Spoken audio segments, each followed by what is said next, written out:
A Bad Case of Stripes by David Shannon. A Bad Case of Stripes. Camila Cream loved lima beans, but she never ate them. All of her friends hated lima beans, and she wanted to fit in. Camila always worried about what other people thought of her. Today, she was fretting even more than usual.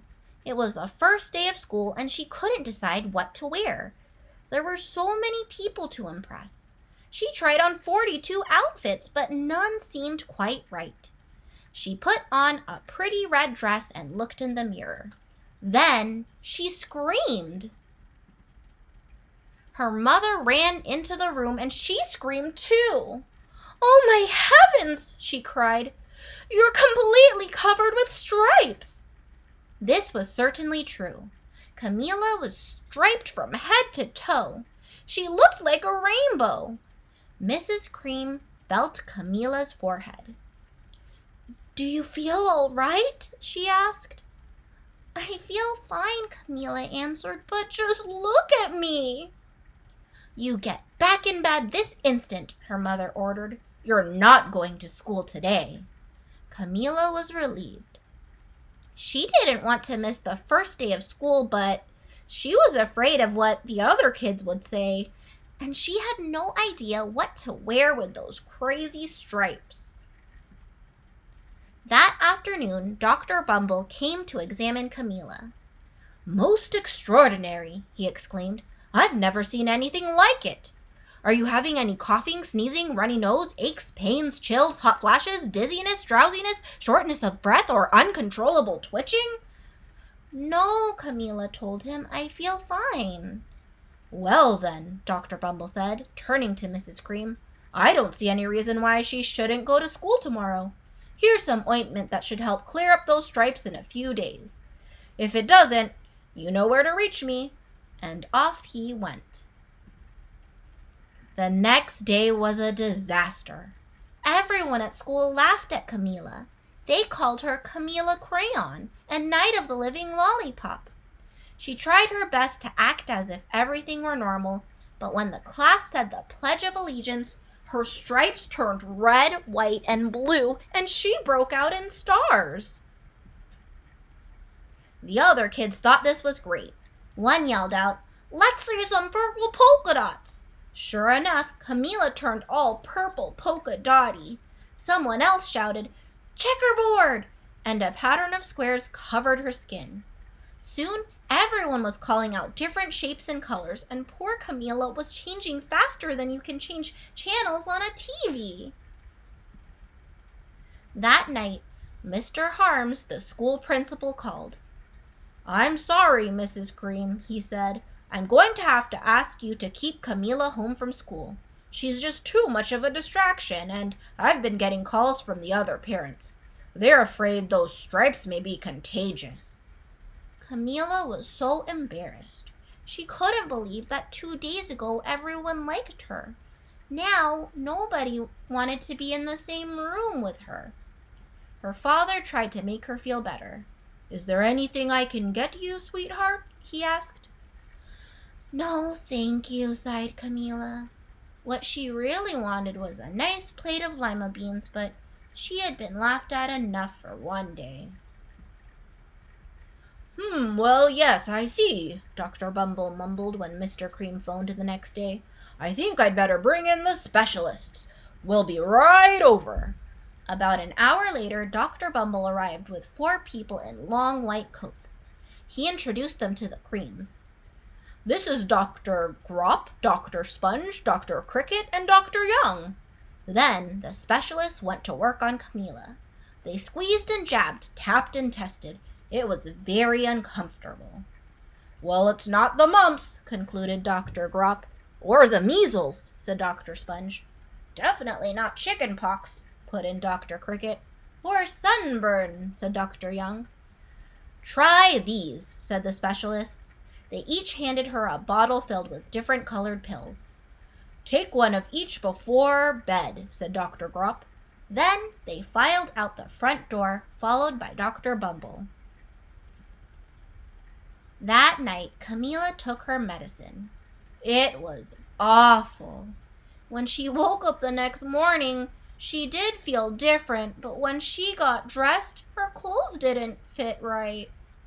She looked in the mirror, and there, staring back at her, was a giant, multicolored pill with her face on it. Dr. Bumble rushed over as soon as Mrs. Cream called. But this time, instead of the specialists, he brought the experts.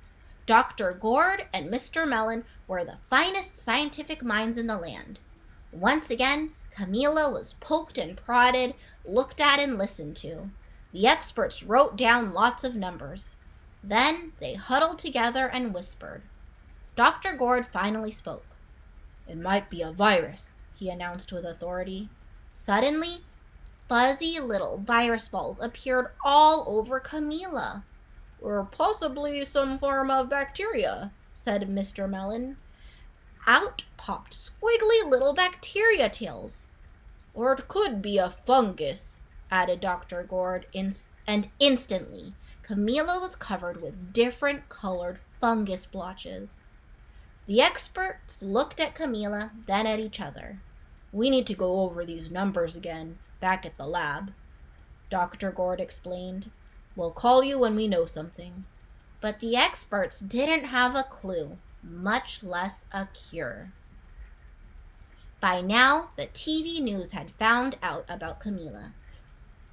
Reporters from every channel were outside her house telling the story of the bizarre case of the incredible changing kid. Soon, a huge crowd was camped out on the front lawn.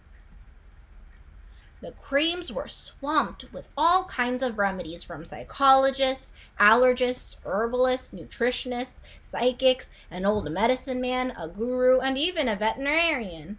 Each so-called cure only added to poor Camila's strange appearance until it was hard to even recognize her. She sprouted roots and berries and crystals and feathers and a long furry tail, but nothing worked. One day, a woman who called herself an environmental therapist claimed she could cure Camila. "Close your eyes," she said. "Breathe deeply and become one with your room." "I wish you hadn't said that," Camila groaned. Slowly, she started to melt into the walls of her room. Her bed became her mouth, her nose was a dresser, and 2 paintings were her eyes. The therapist screamed and ran from the house.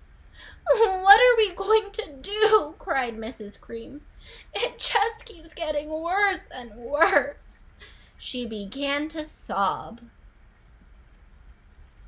At that moment, Mr. Cream heard a quiet little knock at the front door. He opened it, and there stood an old woman who was just as plump and sweet as a strawberry. "Excuse me," she said brightly, "but I think I can help." She went into Camila's room and looked around. "My goodness," she said with a shake of her head. "What we have here is a bad case of stripes. One of the worst I've ever seen." She pulled a container of small green beans from her bag. "Here," she said, "these might do the trick."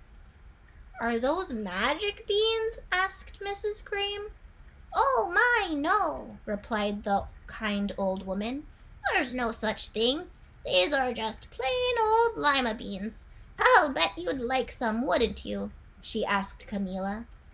Camila wanted a big heaping plate of lima beans more than just about anything, but she was still afraid to admit it. "Yuck," she said. "No one likes lima beans, especially me." "Oh dear," the old woman said sadly. "I guess I was wrong about you." She put the beans back in her bag and started toward the door.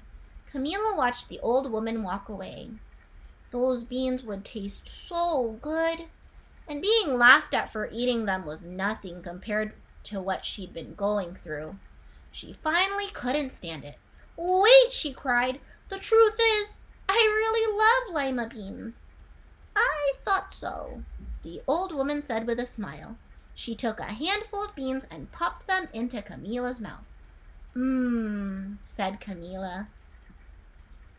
Suddenly, the branches, feathers, and squiggly tails began to disappear.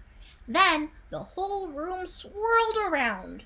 When it stopped, there stood Camila, and everything was back to normal. "I'm cured!" she shouted. "Yes," said the old woman. "I knew the real you was in there somewhere." She patted Camila on the head. Then she went outside and vanished into the crowd. Afterward, Camila wasn't quite the same. Some of the kids at school said she was weird, but she didn't care a bit. She ate all the lima beans she wanted, and she never had even a touch of stripes again.